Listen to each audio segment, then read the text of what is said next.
I think there's an unusual conflict in the demographic that try and understand rep schemes, right? There are people, it's two extremities, right? Are the people that put way too much of a scientific and ridiculous emphasis on rep schemes to the point where they believe one single rep will drastically change the performance, and other people that merely have a very narrow-minded view in this knowledge of reps, right?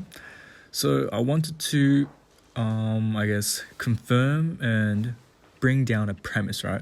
I want to get the middle ground. And I guess this may be leaning a bit more into the anatomy and scientific perspective, but it's a very complex concept that I want to, announce, right?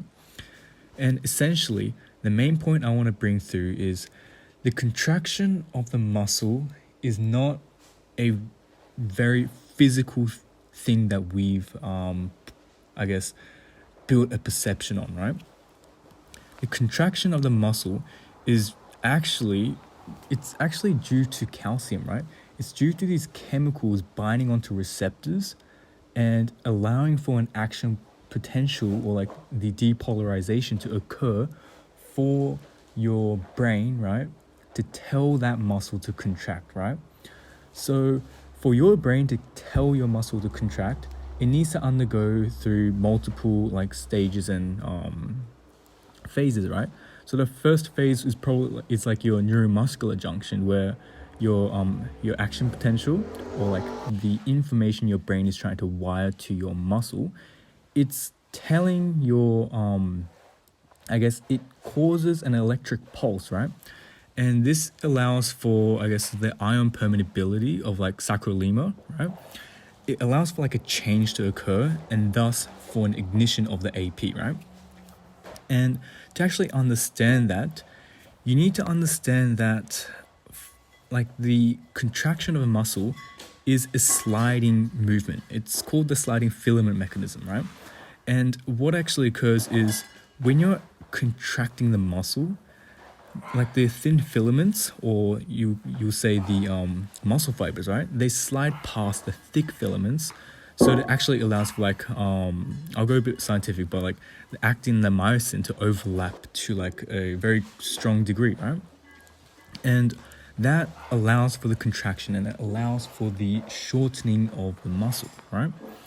And once that action potential actually goes through the entire sarcolemma, well, what happens is it releases calcium from the troponin, the calcium binds to the troponin, and the myosin binding sites start to become exposed, right? And then the myosin heads actually bind and to the actin, and then contraction begins, right? Now, the reason why I'm just going full, nerd mode on this is because I did ridiculous high reps today, 40 reps in Bulgarian split squats, right? And for me to understand what this is actually recruiting and how much this is benefiting me in terms of strength, hypertrophy, and all those nitty-gritty details, right? Is, the general rule of muscle metabolism, right? So there's three phases, right? You got direct phosphorylation, anaerobic pathways, and like aerobic pathways, right? All of these guys use energy sources, right? In order for you to perform a muscle contraction.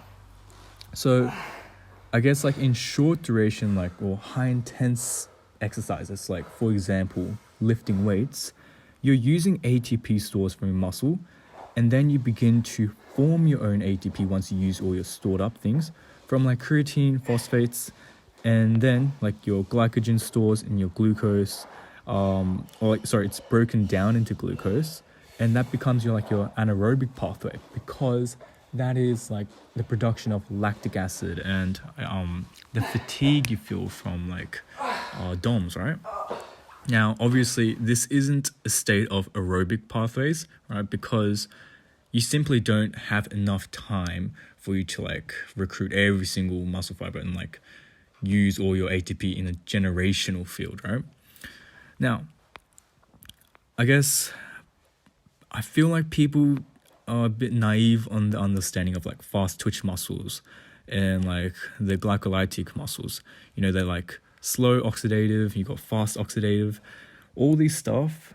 They're very general terms, and it's kind of perceived that fast twitch muscles, they're bigger muscles, they're stronger muscles, and they're led for explosive. Thus, they are the only muscles used in weightlifting, right?